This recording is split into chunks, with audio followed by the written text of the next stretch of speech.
Good morning, afternoon, evening, whatever time of day you happen to be listening to this. Um, we in Christianity don't talk as much about sin as we used to. When we do, our favorite sins are not ours, but somebody else's. I mean, sin's a bad thing, and we don't do a lot of it, and other people do way too much. The best amount of sin is coarse. It's none at all, but I mean, after all, there's no baby bear's porridge, no just right amount of sin, is there?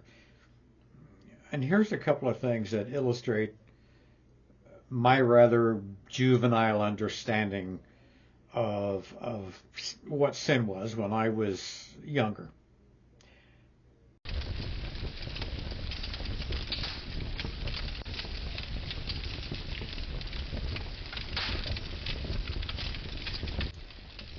I know a woman, a pastor's wife, who told a story about going to the movie theater on Saturday when she was just a girl. And the theater happened to be situated next to a railroad track, and sometimes she'd forget that. And the rumbling of the train would convince her that the rapture was happening and that everybody she knew was going to meet Jesus in the air that day, and not her, because when the rapture came, she was there watching a movie which was clearly sinful behavior, even if there is a Disney princess in it. I knew another woman in a very strict fundamentalist group, also a pastor's wife, but where drinking coffee was considered a sin, and when she went into town to grocery shop, she would later stop at a filling station, and because that was a place where she could have, you guessed it, a piping hot cup of coffee out of sight of her husband and hopefully any other church members. Now, full disclosure, I was in that group when I was a teenager, and I took part in this grave sin of coffee drinking as well, where the first object was not to get caught, because after all, I could repent later. From those two examples, you could conclude this: sin was something you had to hide, but also it was pretty common. You'd do it, you'd pray for forgiveness later on, and then eventually you'd do it again. Rinse, lather, rinse again, and repeat. It was easy to think about sin being some forbidden activity that you did, and if your car broke down, it was all that unconfessed sin catching up with you. And if nothing went wrong, nothing broke down, then God was in a good mood that day and was being merciful to you. We were in a cloud of sin buzzing around us all the time.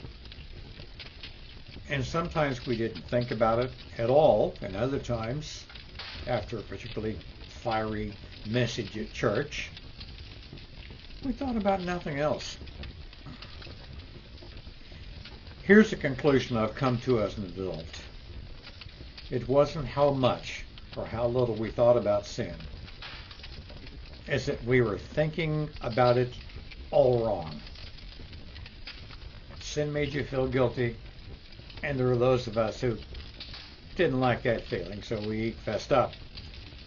But there were always some who were always confessing this, that, or the other thing, but they wanted to do it in public. They did it out loud in the meeting where you all had to listen to it, and then there'd be some crying, and, well, we didn't do any teeth gnashing, and then we'd all be on our way. I'm not really sure that accomplished anything. And as much as we might like to avoid the whole subject, it's kind of in our wheelhouse, because sin is the problem that Jesus came to solve. And at the risk of sounding irreverent, did he? Or did he just come to save us from a different kinds of sin?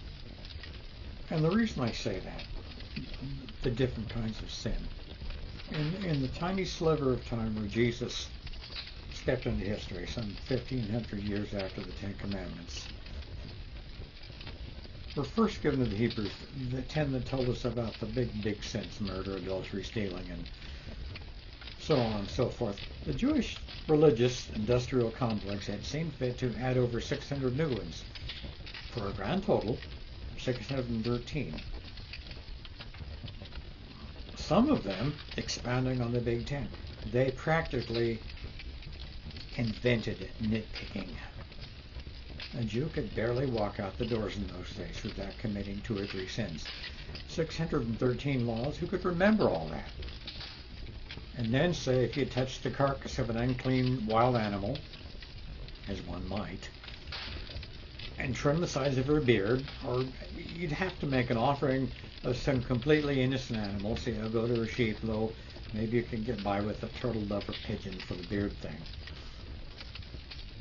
There were laws of Moses that made sense, even laws that commanded charity, like not harvesting the edges of your fields so as to leave something for the poor, or being kind to the immigrant widows and orphans. But that's the thing. They were all laws. Laws that made sense, laws that seem silly to us now, but breaking any one of them were still sins.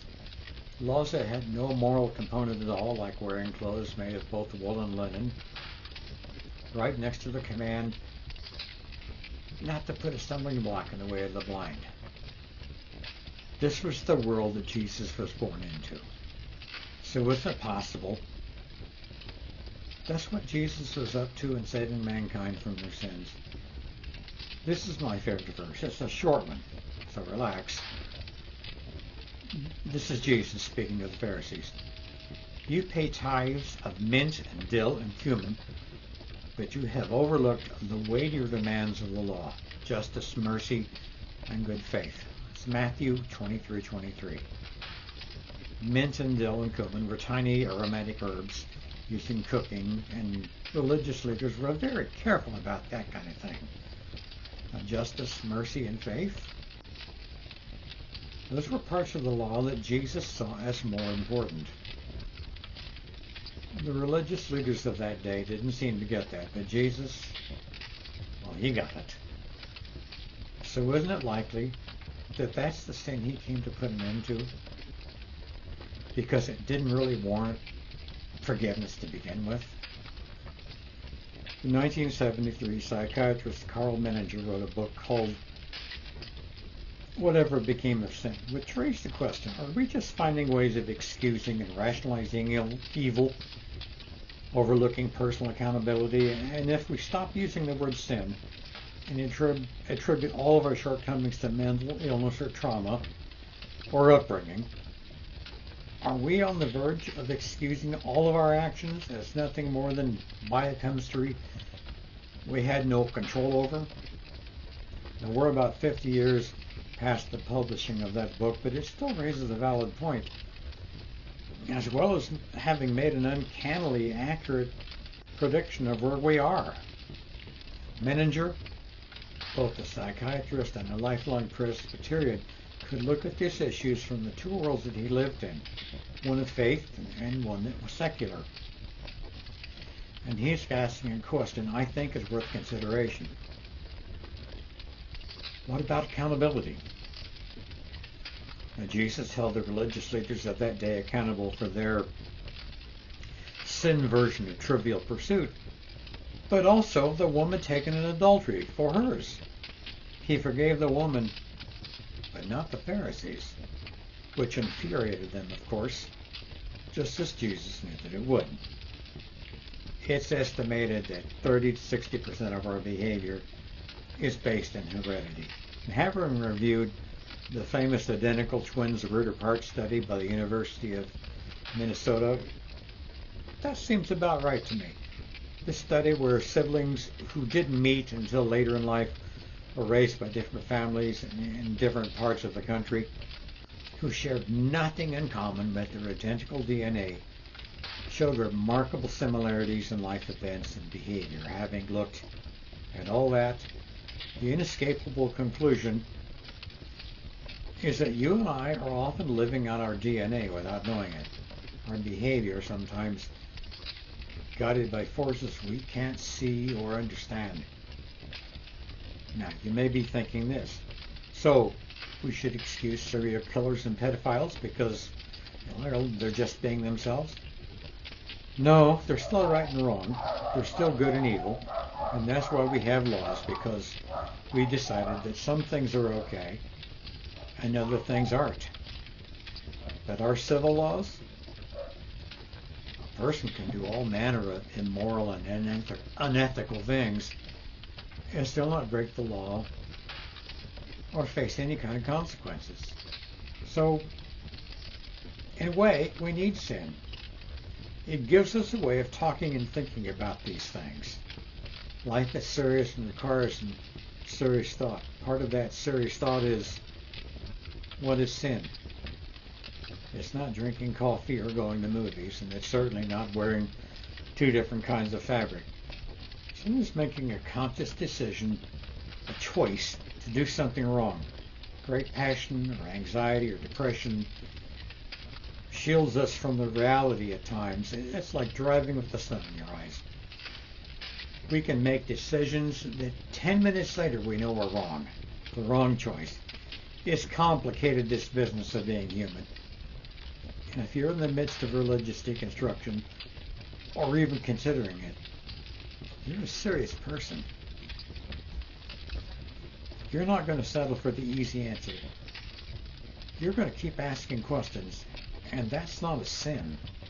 Look, religion is just organized faith, and expressions of that faith vary widely. The Amish seem stuck in time. There's a church that meets on Saturday instead of Sunday. There are churches that believe that the King James Version is the only right Bible. Churches where you can hear the same message on salvation every Sunday. Others who seem to be against everything and for nothing. Old Testament churches, Jesus-only churches, churches that are heavily political.